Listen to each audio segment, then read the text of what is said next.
It's Tuesday and it's not my day off because I'm on call, which means rounds. And this is the part I love. It sounds so corny, but I love doing rounds when I get to really connect and engage with people. And because my partners and I have this kooky call system where we do a full week on call, we're not rushing to like get in and do rounds and get back to the office. So I feel like you all know me, I like to talk. And so that's what I do. And I learn. I like to believe I impart some knowledge, but I actually learn. Today, the interesting theme with a few of my patients, but for different reasons, was one of the things I really enjoy learning about and talking about, which is how things can be very different and yet equally good. If you are new to my feed, you might not have heard the quote that I like to talk about that I kind of made up. Nothing is ever only, everything is always and. And what I mean by that is nothing is ever only good or only bad. Everything has shades of gray, or as I like to joke, there is no, the grass is always greener to me. Like if I say to you, oh, it's so great that you have this, and someone might say back to me, oh, I know the grass is always greener, but yours is good too.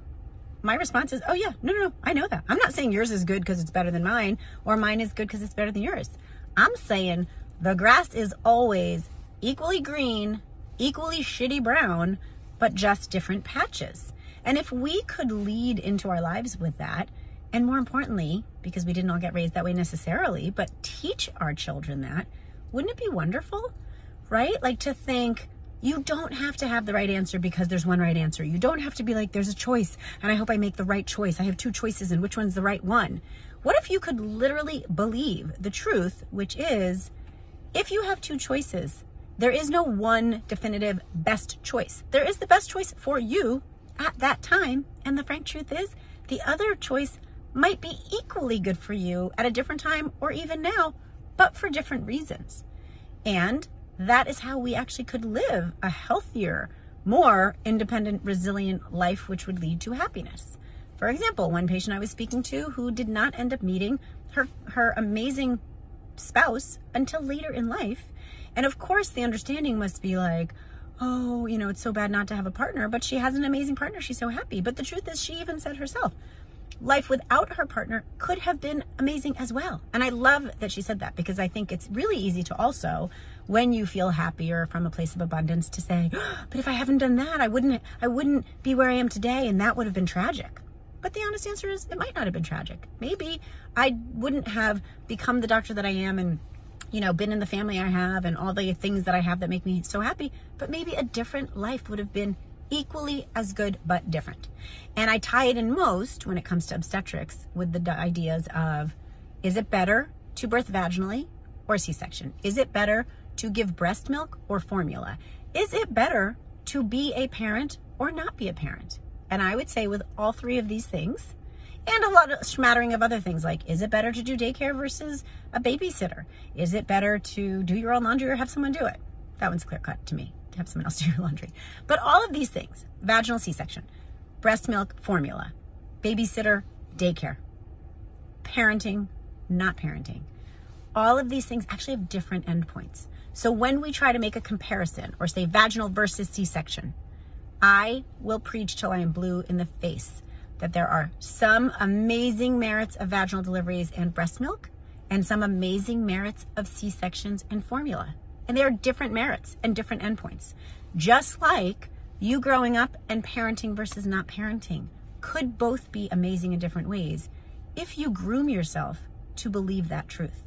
If you groom yourself and society grooms you to believe that the only way and the only path to happiness is marriage, children, money, whatever that path is, and you have to lay on that path to get to that end, you will inevitably probably be unhappy because it's never going to go the way you planned, right? I mean, you might have heard me say, birth, for example, is a parable for life. Like birth does not go the way you thought it would go, but the end result can be amazing if you have a general feeling that the end result is going to be, I'm going to parent, for example. And here I am a parent. I don't know how I got there. Was it spontaneous pregnancy? Was it donor egg? Was it IVF? Was it adoption? I don't know how I'm going to birth. Is it vaginal or C-section? Easy, hard? I don't know. But in the end, if I want to parent, I'm going to parent. And in the end, if I believe that I could parent or I could choose not to parent, Or I don't even necessarily choose, but life takes me down a road of either parenting or not parenting, vaginal or C-section, breast milk or formula.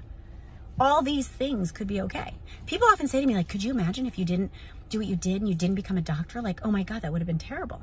And honestly, here's the truth. I love that I'm a doctor. I love what I get to do every day and that I get to engage despite being exhausted and creating the bags under my eyes. But honestly, it's not the only thing I could be doing. Had I chosen not to be a doctor, I would have chosen something else. And I think I would have made something else equally great for different reasons. Maybe it would have been better because I would have gotten more sleep, and maybe I would have made more money with less stress. Maybe it would have been a little bit worse because I would have made less money and had more stress because I didn't, I wasn't my own boss. Who knows? But in the end, I could make both things okay, because I do not believe that there's one end point that is always important. I believe that the process is important and that in the end, it is going to be what I make of it. You might have also heard me say one meme that I read, I don't know, a year ago that has really resonated with me.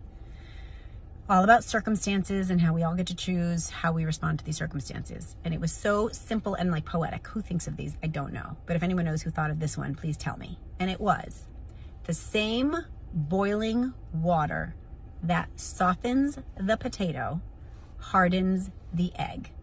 And then the byline was something like, it's not our circumstances, it is how we choose to respond to them. And it's so brilliant and perfect, right? Like, our circumstances sometimes just happen, not because we're afflicted by God or anything else, but they just happen, right? Things happen. But how we choose to respond to them and move forward means that we can have beauty within the suck, right? Remember my bracelet? Embrace the suck and move the fuck forward. I would not have chosen the circumstance of having ovarian cancer or miscarriages or all the crap that I've had. I wouldn't choose it, of course not. But like within it, it was happening. It happened. It was no one's fault. I couldn't blame anyone. Like, no one's afflicting me with it. And if there were some greater power afflicting anyone, I don't think he would have been afflicting me because I didn't do anything wrong. So, and then I had to choose, like, why would I choose misery? And I think that every day, even those of us who are optimistic still get steeped in this notion of like, there's one right answer. There's one right answer to birthing. There's one right answer to feeding your child. There's one right answer to living a life where you're parenting or not parenting. So I offer you all this. Let us believe, and maybe it'll take some convincing. Maybe initially you don't believe it and you're just going to convince yourself. And then maybe you'll really believe and raise your children to believe that we don't need to groom them to be a doctor or a lawyer or a mother we don't need to groom them to be anything other than we need to groom them to believe that they get to choose how they respond to the path. They can't even always choose the path. They just can't. They could try to choose it, but then the path might meander. They might get lost. And then they have to regroup and reconnoiter on the path that they got to when they got lost. So let's raise our children to believe that they actually just have to be engaged in what they're doing and be independent and resilient. And then all that shit is going to work itself out, I think. And it doesn't always mean it's happy. Some bad shit is going to happen to all of us. And it's going to suck. And I don't say that flippantly. And I don't say that like, no, it sucks. No big deal. It sucks. Things suck sometimes. I look back 5 years ago, things sucked. There was a lot of things in my life that suck. Right now, there's things that suck in my life. But then there's enough other stuff that I can, on balance, recognize that I still got to choose a life of abundance. Okay, that was my Fluffy Mindset Tuesday. Bye-bye.